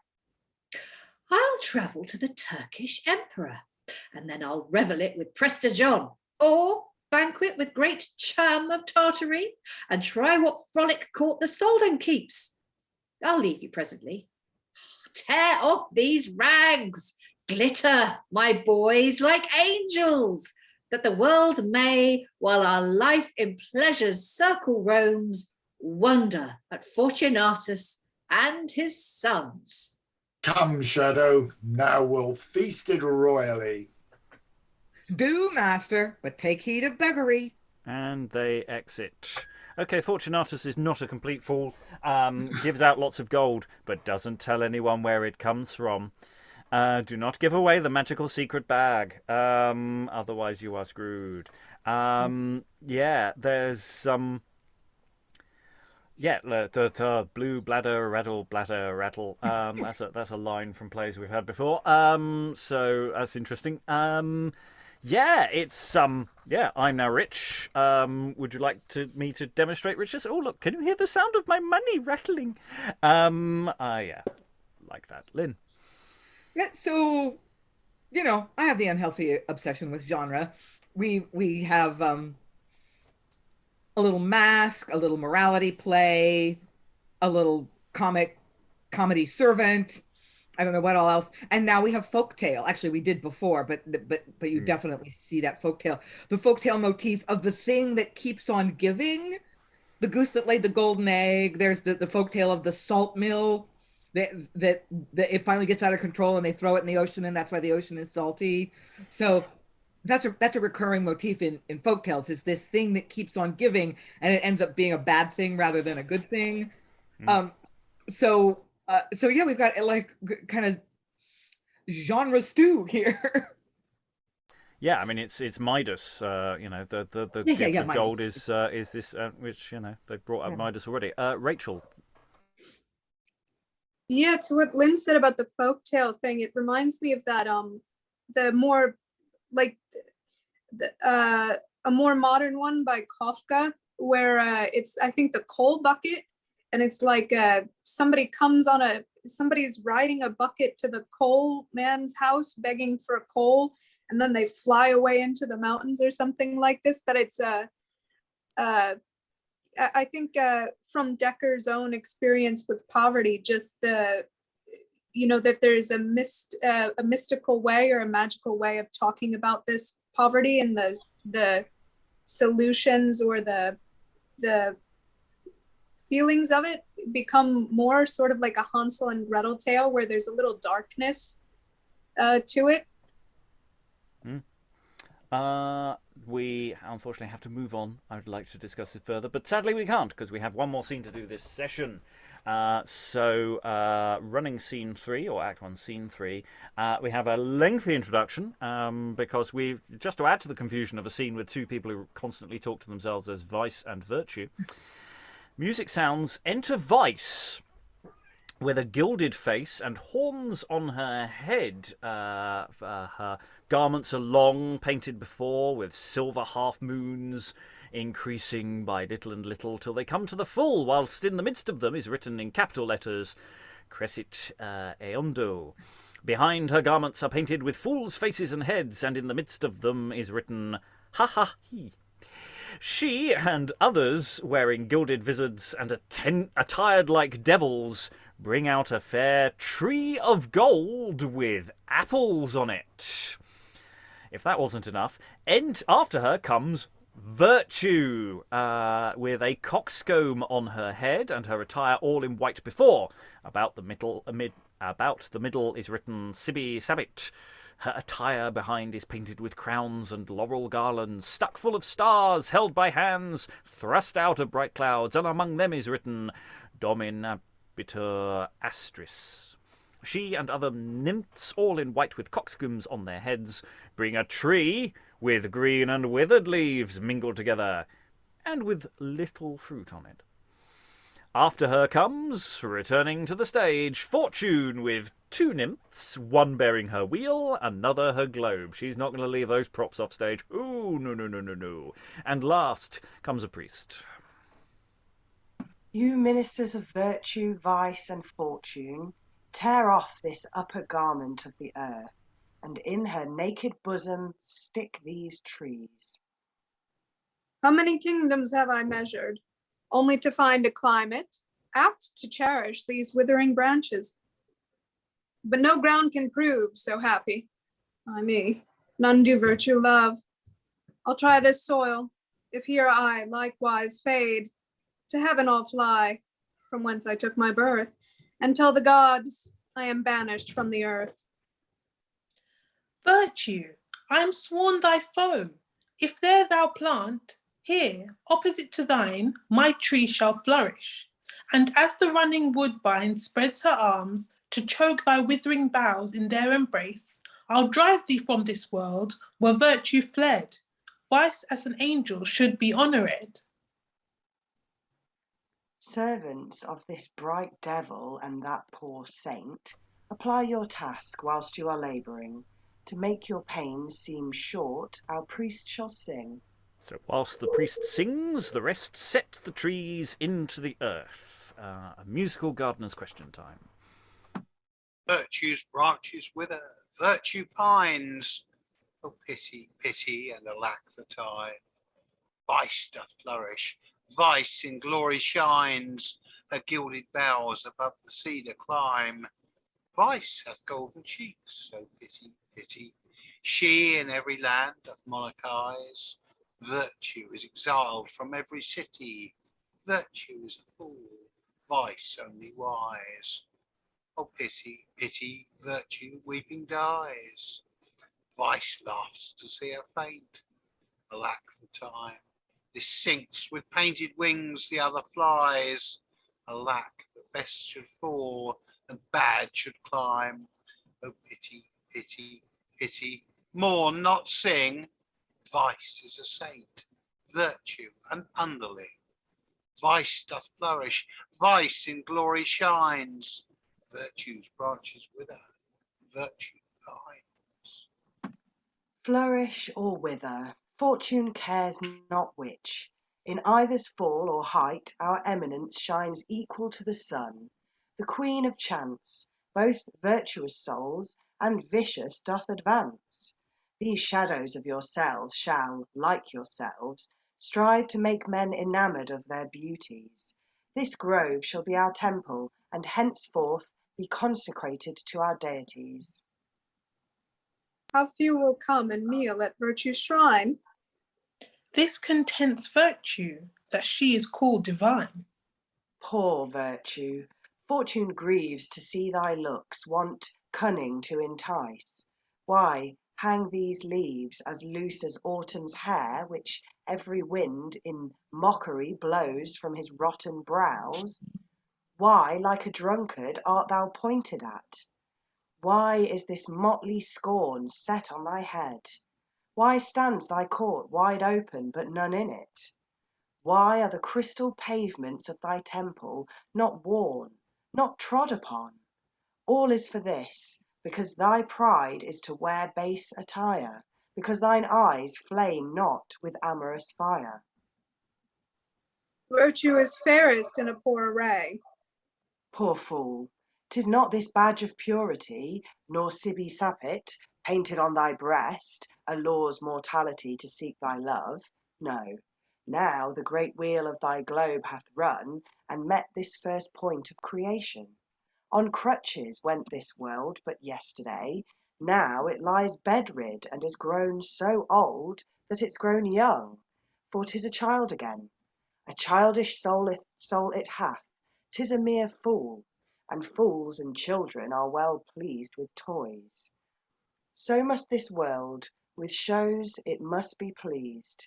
Then virtue, buy a golden face like vice, and hang thy bosom full of silver moons, to tell the credulous world, as those increase, as the bright moon swells in her pearled sphere, so wealth and pleasures them to heaven shall rear. Virtue abhors to wear a borrowed face. Why hast thou borrowed then that idiot's hood? Fools placed it on my head that knew me not, and I am proud to wear the scorn of fools. Mourn in that pride and die, all the world hates thee. Not at all. I'll wander once more through the world. Wisdom, I know, hath with her blessed wings fled to some bosom. If I meet that breast, there I'll erect my temple in their rest. Fortune nor vice shall then e'er have the power by their loose eyes to entice my paramour. Then will I cast off this deformity and shine in glory, and triumph to see you conquered at my feet that tread on me. Virtue begins to quarrel. Vice, farewell. Stay, Fortune, whilst within this grove we dwell. If my angelical and saint-like form can win some amorous fool to wanton here, and taste the fruit of this alluring tree, thus shall his saucy brows adorned be, to make us laugh. And makes the sign of horns. It will be rare. Adieu. Foul, hell-bred fiend, virtue shall strive with you. If any be enamoured of thine eyes, their love must needs beget deformities. Men are transformed to beasts, feasting with sin. But if in spite of thee their souls I win, to taste this fruit, though thou disguise their head, their shape shall be re-metamorphosed. I dare thee, do thy worst. My best I'll try. Fortune shall judge who wins the sovereignty. And they exit. So the competition is on. Who can trap people with the fruit of virtue or the fruit of vice? Yeah. And our vice is doing really well at the moment. There's a lot of vice out there, apparently. I mean, I just love the idea. Vice has got a cloak set just written "ha ha he." I mean, that's something to put on a t-shirt, isn't it? Just go, yeah. And has some pretty fab tree covered in golden apples. Whereas Virtue's a bit raggedy around the edges and has been waylaid and someone's put sort of fool's hats on their head. So Virtue's not in a great place. And Fortune is doing all sorts of work. I mean, Fortune, such an ambivalent figure. I love it because, you know, Fortune just wheels around as Fortune does, from one place to another. So yeah, more on in that pride and die. All the world hates thee. I mean, that's quite a put down there, isn't it? That's pretty mean. Pretty mean. Yeah. So once again, we've got a scene that is sort of doing stuff. I mean, it's got this musical cue of going, we need to plant a couple of trees. We'll be with you in just a few minutes. While you're waiting, here's a bit of music. Plant two great trees. And he's clearly just going, this Dekker. No, we love the play, and look, we love the trees. But could you? It's going to take a while to get them on. So you need to put something in the script, man. You need to put something in. We can get someone to write a song. We can do a song if you want. We'll just throw in a song. Yeah, cool.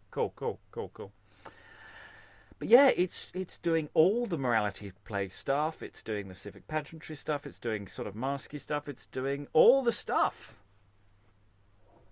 All of it. Sarah. I find it interesting, though, where it's doing it. Because in relation to the plot that we've had so far of the play, because I would kind of expect this scene, you know, this battle is not new, and I would expect it to become like near the top of the play, before we meet the main characters. But it's interesting that it comes here when he's already taken the money and he's already dishing it out to people left, right, and centre, because I don't know. I would just expect the fact that he took the money and Fortune actually said to him, wrong answer.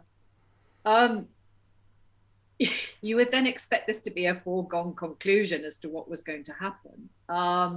You know, vice is going to triumph, folly is going to triumph.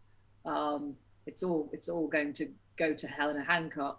But the fact that Virtue is here battling now at this point, the fact that Virtue is battling vice is not surprising, but the fact that it's doing it here when he's already accepted the money, I find quite interesting, because it kind of implies that it's not a foregone conclusion, that actually, even though Fortunatus has taken the money, there is still a battle to be had, which is quite unusual, I think. Is it? Well, I think the logic here, I mean, is obviously virtue has always the sort of the get out of jail free card, which is, if someone turns up and makes a last minute choice, last minute repentance, shall we say, then they can always be saved. So the vice can lead you down the garden path, but so long as you just go back and tap virtue on the shoulder, and virtue brings up wisdom, I know hath with her blessed wings fled. So wisdom's fled away. So it sort of connects with that thing of, people with money struggle to avoid vice. So I think maybe it's important that he has the money first. Whereas, poor people are always good and virtuous because, they don't have the money to do wicked things with. Discuss. Lynn. Yeah, something that I was noticing about this, and maybe I'm wrong about in this read, but a morality play takes place in a very explicitly Christian universe. You pick virtue because that's what saves your soul. And that seems to be absent here. This play is so secular. Fortune is not there's no attempt made to sort of integrate fortune into a Christian paradigm. We don't talk about God. I mean, we have this guy called a priest, but he doesn't really perform any priestly function. So, I mean, it's very weird that that you wouldn't, if you were a complete stranger to this culture and you came to this text, you wouldn't know that it was written in a Christian culture.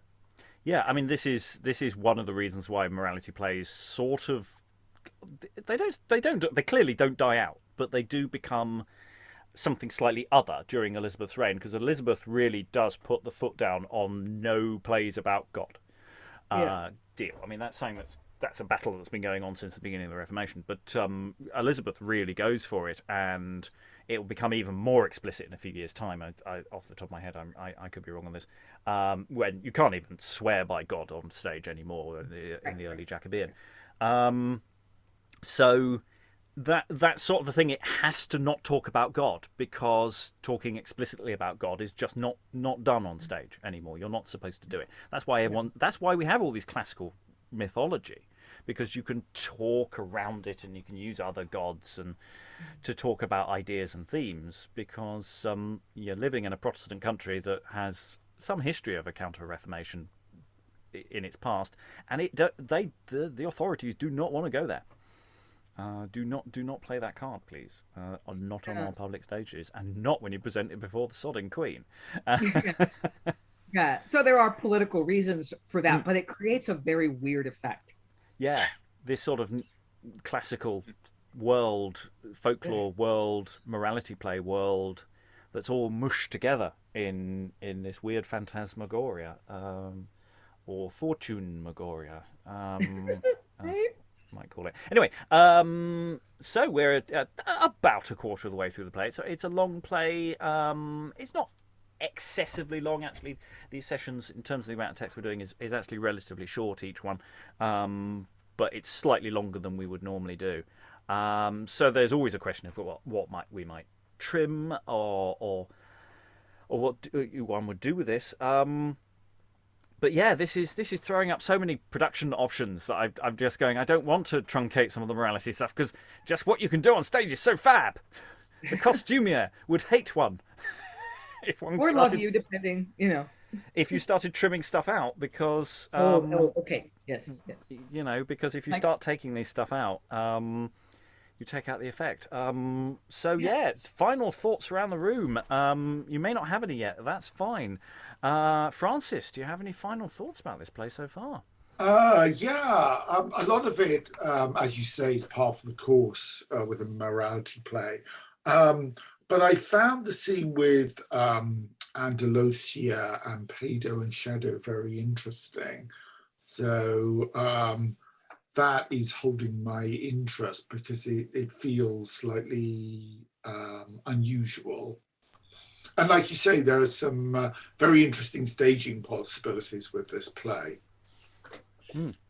Yes, I think we've been set up in the previous scene that Ampedo and Andelocia being jokingly talking about each other as virtue and vice, I wonder which tree they're going to pick apples from. I don't know. I don't know. Maybe that won't happen. Briony, any final thoughts? I'm really enjoying it so far. Fortune was brilliant to read. Yeah, I'm interested to see where it takes us. So far, it's taken me where I thought it would, but I've loved it. Yeah, predictability is fine, so long as it's done well. Alan, any final thoughts? I must admit, I'm not sure what the heck we're involved with here. A lot of it seems to be almost a vehicle for elaborate dumb show type material with the two pageants we've effectively had so far. I think the concept of Mask, in the previous generation would have been dumb shows. And an awful lot of the words, it's been noticeable in the chat, a number of people are saying, oh, well, I recognise that bit from so-and-so and that bit from somewhere else. It does seem almost to have been a bit of cut and paste job going on with nicking bits from other hit, the greatest hits of the last decade. It's made even more complicated in the sense that this is a retooling, we don't know by what degree, of an earlier Fortunatus play. Only a few years older than this, that we know of from the mid-1590s. So we don't know anything about that play itself. But this is a sort of new form, a new play on old material. So there's all sorts of questions about how that cloth is being cut there, and maybe that's a deliberate nod. Elizabeth, any final thoughts? Yeah, I agree with Alan.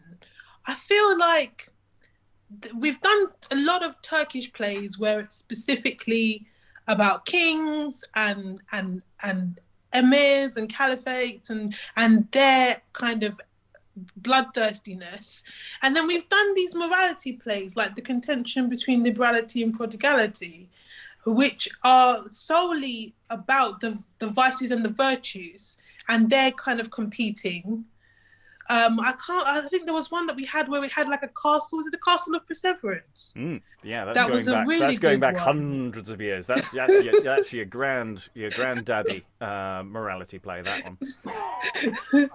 And I love Lily because of like plays like, I think this was Galatea, and Endymion, and I just feel like I wanted this play to be more like those plays.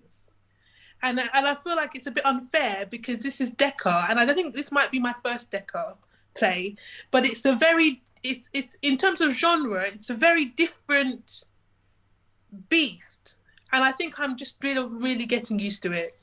I mean, the kings that we have, I mean, they're just they're reduced to choruses, and some of them are referring to plays that we have. Some may be referring to plays that we don't have. We've got Henry V of probably Germany or something like that, and other figures that they refer to. There may be more stage business that we're not getting in stage directions. So, yeah, there may be more of a meta quality to some of this that we're only seeing through a glass darkly.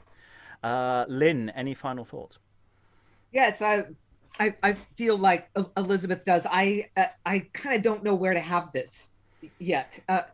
I mean, I'm pretty familiar with the period, with the history, with the literature, especially the dramatic literature, and I kind of can't figure out what Dekker's trying to do. Just like, is it a comedy? Well, not in the classic sense, because we don't have a romantic relationship, so it's not a new comedy. It's not a romantic comedy. Is it a comedy in the sense that everything's going to be okay in the end? It's not really a tragedy. I kind of don't know how to engage with it. So we'll see.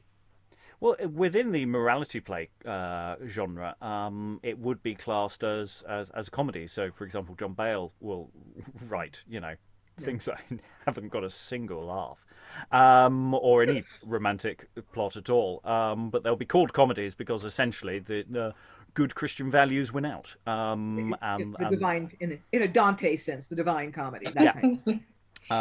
So yeah, I have to say, I mean, we're only a quarter of the way through the text. I mean, in a sense, this is the first act within one breakdown of how the play is structured.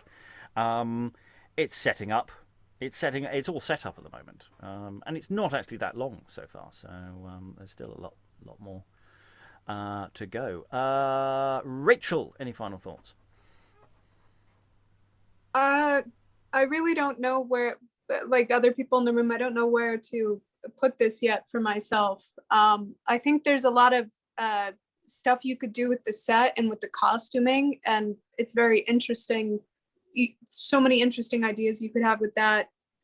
I think also for like the secular stuff that we were saying, that there's, you could bring out the Turkish play costumes with some of the kings, or the Tamburlaine, or the who's the guy from Germany or whatever, those costumes, and bring those different, some sense of worldliness or looking outwards.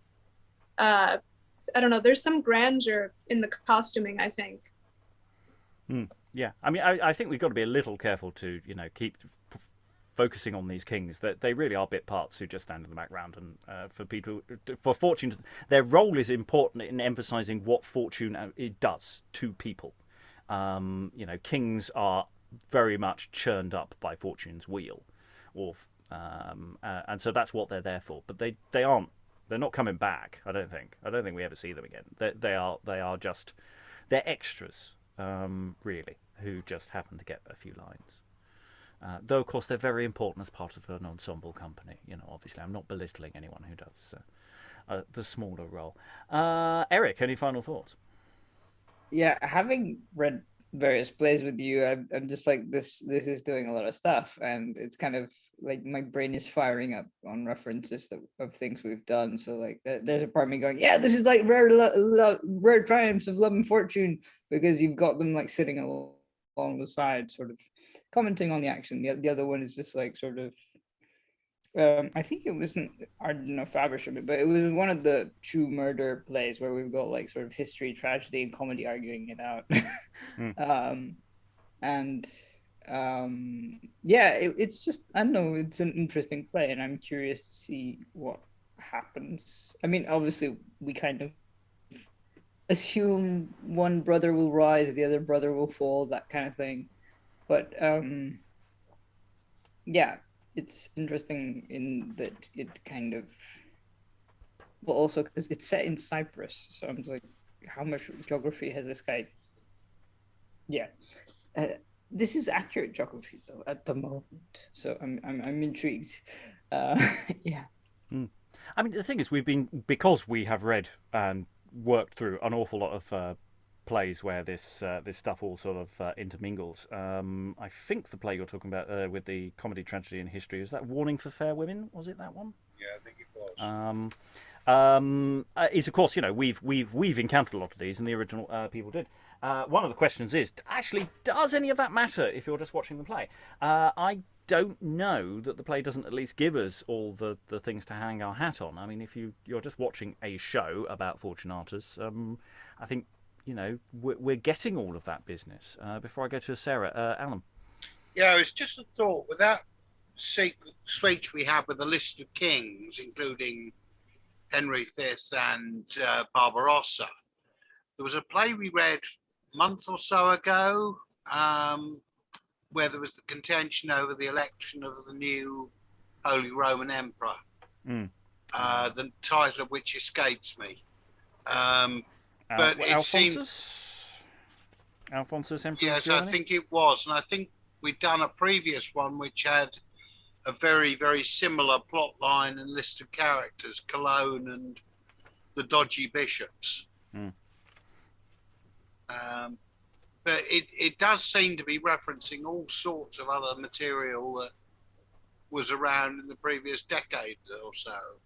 But again, I don't know if any of it matters. I don't think anything is unexplicated within the text. I mean, it may be referencing all these things, but you don't need to know about blue bladder, rattle bladder, rattle as a line to enjoy it as a line. It's just a good line. And again, it doesn't matter if you know which kings are which. It doesn't matter blind. They're just kings who have they've gone up, they've gone down. That's what kings do. Sarah, any final thoughts? Yes, I am enjoying it. I think for the reasons that some people are slightly discombobulated by it. I am really enjoying the contrast between the genres. I like the genre bending. And it does have a comedy feel to it, I would say, but I love the fact that Fortunatus is the hero, or the protagonist, that the hero is this old poor bloke. I mean, I suppose it's more of a fairy tale trope, but even then it's rare that it's the old person, who's the hero. I really like the fact that he's like this totally dispossessed, we meet him wandering in a wood, and he becomes the hero by this wild intervention, and then you have these two genres kind of fighting it out, and the brothers kind of sitting somewhere in between the two. That's the only part of it that I feel, for me personally, hasn't worked so far, but that could just be because of because this is a cold read. It could be that you could imbue those brothers with tons of personality when you get them on stage and in a production. On the page they read a bit flat, but I think the problem with the brothers is they don't state who they are in relation to anyone else. They're just random people, just sort of like randos. But Fortunatus, that's an exposition issue. Yeah, possibly. But Fortunatus is amazing. I mean, he leaps off the page. He's the most fun character. I mean, perhaps I'm biased because I was reading him today, but those speeches are just hilarious. And he is so, on the one hand, so eccentric and out there, and on the other hand, so matter of fact and down to earth.